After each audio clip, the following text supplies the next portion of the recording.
I want you to just tell the story just for a moment about why the 911, because of course it's been, there are folks who do wonder. The story is well known if you know Rob, and it goes back to a family holiday when you were, a Tender small age. boy, right? A tender age, exactly. Yes, well, it's my wonderful parents from 1970 to 1985, which is when I stopped going on vacation with them, were both teachers. And that means in England that the summer holidays, the summer vacations are 6 weeks long. From 1970 to 1985, we would jump in whatever car we had and we would drive to the south of France and we would camp for 6 weeks in the south of France. And it was utterly idyllic. My parents were reasonably not well off, and we would trundle down. We started at the first 1970 to 1973. We were in a red Volkswagen Beetle.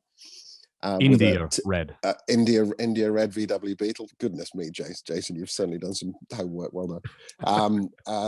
And towing a trailer full of Heinz baked beans and a tent on the top.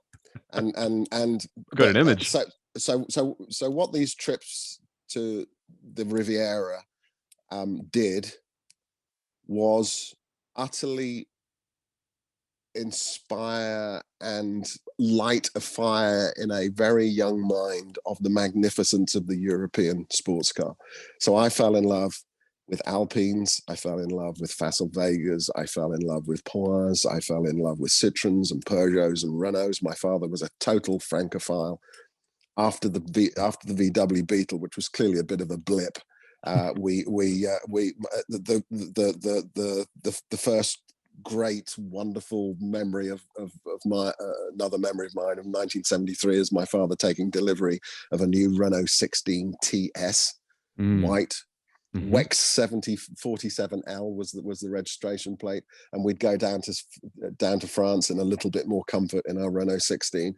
And I say this because the part of Singer is an emotional understanding of the appeal of the road trip and the appeal of dreaming of whether you're driving through Tuscany or whether you're driving through the Riviera or whether you're driving through,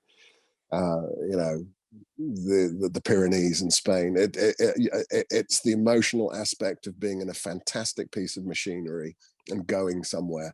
And this is a long-winded way of saying how my father introduced me to the Porsche 911 on an auto route, the A9 auto route in August 1970. As we were trundling along this auto route, and this car came up behind us, and he said, look over your shoulders, boys. Look what's coming up behind us. And there was this rather happy, smiling face the headlights were on. And it was a metallic green 911 Targa, and it tore past us at what felt like 1,000 miles an hour.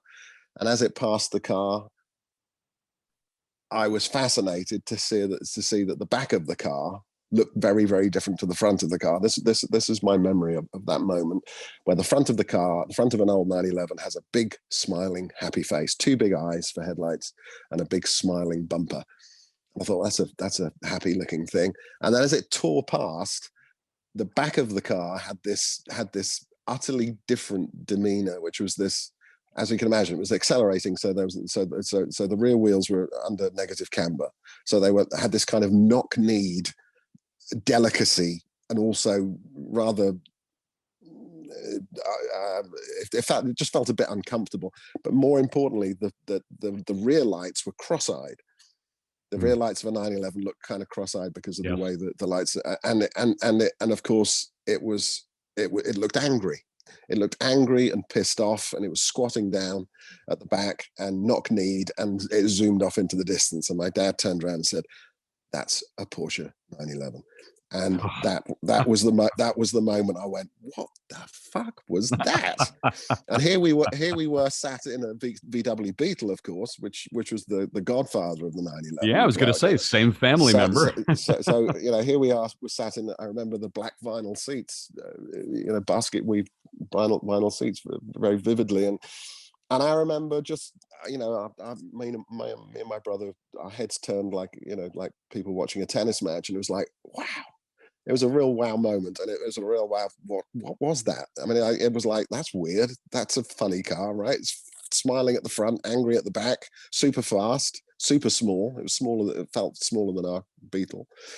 And the fascination began. And that's where things started, I guess.